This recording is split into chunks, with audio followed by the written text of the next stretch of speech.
Your cabbage leaves are full of holes again before the morning heat even settles in. Aphids are packed beneath the tomato leaves, wet soil sticks to your boots, and another spray bottle already sits empty in the dirt. But one family in Harlan County, Kentucky solved this problem decades ago using less than $9 of copper and zinc buried around their garden beds. The method was common rural practice until 1946. Then it disappeared. And what I found inside a 1931 University of Kentucky agricultural bulletin explains why. The first time I drove out to Harlan County, Kentucky, the fog was still sitting low across the hills. Narrow roads cut through the trees, old barns leaned into the wind, and nearly every mailbox looked older than I was. That was where I met Walter Boone, 78 years old, living alone in a cedar farmhouse his father built before World War II. Behind the house, beside a hand-stacked stone wall darkened by decades of rain, sat one of the cleanest gardens I had ever seen.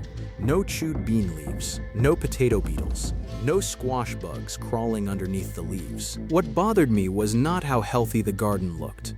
It was how little Walter seemed to be doing. There were no pesticide bottles anywhere, no sprayers hanging in the shed, no expensive raised beds or store-bought garden systems. Then I noticed thin strips of copper pressed into the soil beside nearly every row. On the fence posts around the garden, old galvanized roofing nails had been hammered in every few feet. Walter looked at me like the answer should have been obvious. "My people were doing this before the war," he said. "Back when folks still fixed problems instead of buying them every month." That sentence stayed with me all the way back to Tennessee, because what he showed me contradicted almost every modern gardening recommendation I had heard for years. Everything today revolves around spraying, rotating chemicals, and buying stronger products every season. But Walter's garden looked untouched by the problems everyone else accepted as normal. And when I started digging through the old agricultural records, this stopped sounding like mountain folklore entirely. Subscribe if you want to uncover more forgotten American methods hidden inside the old agricultural records. Walk into almost any garden center in America and you will find entire shelves built around one idea: your garden will always need another treatment. Spray for aphids, powder for beetles, pellets for slugs. Then come back next month and buy the next bottle because the first one stopped working. Americans now spend billions every year on lawn and garden chemicals while insect resistance keeps getting worse. Companies built entire industries around repeated treatment cycles because repeat problems create repeat customers. Meanwhile, repeated spraying weakens soil biology, harms beneficial insects, and slowly turns the garden into something dependent on outside products every season. The old Appalachian growers built systems differently. Their methods had to last because many families living in mountain communities during the Depression years simply could not afford endless spending. They focused on strengthening the soil and reducing recurring problems instead of constantly reacting to them. And the historical shift away from those methods is real.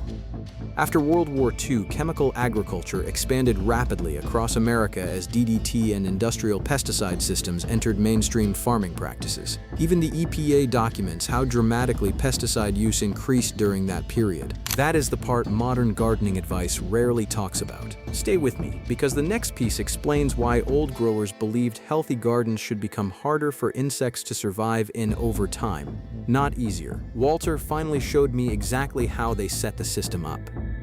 He took a roll of copper flashing from an old shelf in his shed and cut it into narrow strips about 2 inches wide. Then he pushed each strip into the soil roughly 1 inch deep around the outer edges of the garden rows, leaving only a thin line visible above the dirt. After that, he hammered galvanized zinc roofing nails into the wooden fence posts surrounding the garden, about knee-height from the ground. That combination matters more than people realize. What those old families were building was essentially a weak natural battery in the soil. Moisture underground acts like an electrolyte between the copper and zinc. The reaction is extremely small, far too weak for you to feel, but enough to disturb soft-bodied insects that move through the soil surface. Slugs react especially fast because moisture amplifies the effect directly against their bodies. Cornell University tested copper barriers for slug control in the 1990s and recorded reductions above 90% in controlled environments. Later soil conductivity studies found that copper and zinc placement also improved microbial activity near plant roots. Researchers studying micronutrient uptake found stronger lignin production in plants exposed to trace copper levels, which helps strengthen cell walls against insect damage. Walter explained it better than any university paper ever could. Healthy plants don't invite trouble the way weak plants do. That was the part modern gardening forgot. Old families were not just trying to kill insects. They were trying to create gardens insects avoided in the first place. Now here's where most people stop. And if you do only this, you will already notice a difference. But there is a deeper layer the old mountain families understood that changes everything once you see it. The deeper I dug into this, the less it looked like forgotten gardening advice, and the more it looked like a complete shift in how Americans were taught to solve problems. After World War II, chemical agriculture exploded across the country. DDT entered mainstream farming in the mid-1940s. Pesticide companies expanded aggressively, and extension programs that once taught low-cost, self-sustaining methods slowly shifted toward chemical treatment schedules instead. And the money behind that shift was enormous. Today, lawn and garden chemical sales generate billions of dollars every year. Large companies profit from repeat treatment cycles because repeat treatments guarantee repeat customers. Spray once, bugs return. Buy another bottle. Try a stronger formula next season. The entire system depends on maintenance that never truly ends. The old Appalachian methods work differently. Copper strips stayed in the ground for years. Zinc nails rusted slowly and continued working season after season. No subscriptions, no monthly purchases, no dependency on constantly replacing products. And that is the part that gets uncomfortable. It is not a conspiracy. It is worse than that. A conspiracy you can fight. A system you cannot see is harder to fight because it just feels normal. Most people alive today grew up believing gardens naturally require endless spraying because that is all they have ever seen.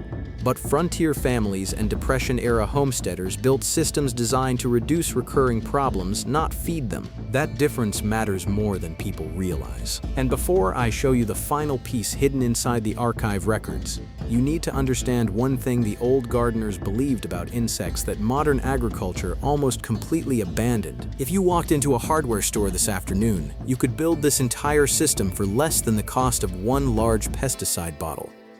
Walter told me to keep it simple. Buy a 10-foot roll of copper flashing from the roofing section, the 6-inch wide kind most stores carry beside the gutter supplies. Grab a small box of galvanized roofing nails, a pair of tin snips, and 4 small terracotta cups from the garden aisle. Back home, cut the copper into strips about 2 inches wide and 8 inches long. Push each strip vertically into moist soil roughly 1 inch deep with about half an inch left visible above the surface. Space them about 12 inches apart around the perimeter of each garden bed. Then hammer galvanized nails into wooden stakes, fence posts, or tomato supports at about knee height, not at ground level, not above your waist. Around knee height was where the old growers always placed them. Walter also showed me one thing most people never hear about. Fill the terracotta cups with rainwater and place one near each corner of the garden. Drop a copper penny and 1 galvanized nail into each cup. The old families believed it strengthened the effect across the entire growing area. The first week, you will usually notice less slug damage. By the second week, aphid activity often drops because ants stop moving through the beds as aggressively. Around week 4, many people notice fewer moths and less egg damage on cabbage and squash leaves. By the end of the season, the bigger difference becomes obvious. Stronger plants, fewer infestations, and far less spraying, because you are not fighting the insects directly. You are changing the environment they depend on. And what I found buried in the Kentucky archive explained exactly why those old families understood this so well. A few months after visiting Walter Boone, I ended up in the basement archive room of the University of Kentucky Agricultural Library. Most people would walk right past it without noticing. Fluorescent lights buzzing overhead, gray filing cabinets pushed against concrete walls, shelves full of county extension records nobody had touched in decades. A librarian brought out a cardboard archive box labeled simply, Rural Soil Bulletins, 1928-1935. Inside was a thin document written in 1931 by Harold M. Whitaker, a state agricultural extension observer who spent years surveying remote Appalachian vegetable farms. The title stopped me cold. Mineral conductivity practices in remote Appalachian vegetable plots. I remember holding those yellowed pages in my hands and seeing hand-drawn diagrams showing copper placement around cabbage rows and zinc placement near fencing posts. There were handwritten notes in the margins describing reduced beetle damage and stronger root systems after repeated growing seasons using the method. What stunned me most was how direct the language sounded. Whitaker was not writing about folklore or superstition. He described measurable reductions in pest activity, healthier soil structure, and long-term resilience in gardens using embedded copper and zinc systems. Some plots reportedly maintained productive yields for years with little outside treatment. That was the moment everything shifted for me. This was not some strange mountain legend passed between old-timers on front porches. This was documented American agricultural practice studied by real extension observers before the chemical era completely reshaped farming education across the country. And sometime after industrial pesticide systems took over, this knowledge simply stopped being printed. But there was one final detail hidden inside Whitaker's notes that almost nobody alive today still understands. The first objection people usually have is safety. They hear copper and zinc and immediately assume it must damage the soil or poison the garden over time. But both metals already exist naturally in healthy soil at trace levels, and plants actually require small amounts of them for normal growth. Copper supports enzyme activity in plant structure. Zinc plays a major role in root development and nutrient processing. What these old systems used was not chemical dumping. It was slow, minimal mineral exposure spread across years instead of concentrated spraying every few weeks. And if you are still unsure, here is the one thing I would ask you to try first. Test a single raised bed for one season before changing the whole garden. The second objection is usually practicality.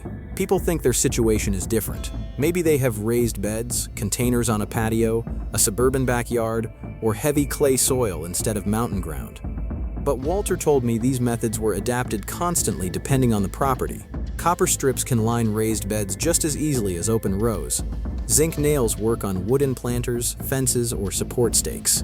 The old growers cared less about perfection and more about consistency. And if you are still unsure, try it around just one tomato bed and compare the results yourself. The third objection usually comes from contractors, garden stores, or modern experts who dismiss methods like this as outdated.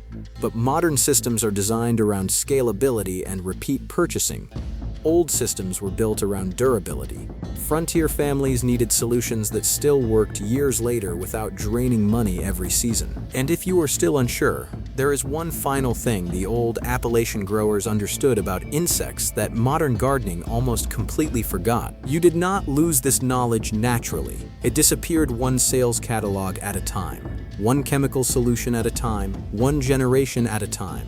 Somewhere along the way, Americans were taught that every problem needed another product, another treatment cycle, another bottle sitting in a garage shelf. But the old mountain families built systems that lasted because they could not afford waste. Their gardens had to survive season after season without depending on constant spending. And now there is a growing number of people quietly returning to those forgotten methods. Not because they want to romanticize the past, but because they are tired of paying forever to solve problems their grandparents solved once. So tell me in the comments, what is the one garden pest that has frustrated you the most over the last few years? And if you want more of these forgotten American methods, subscribe and stay with me, because in the next video, I am opening a set of 1940 Tennessee smokehouse preservation records that reveal how frontier families stored meat safely for months without electricity. What those records say about modern refrigeration is going to surprise a lot of people. I'll see you there. Keep what matters alive.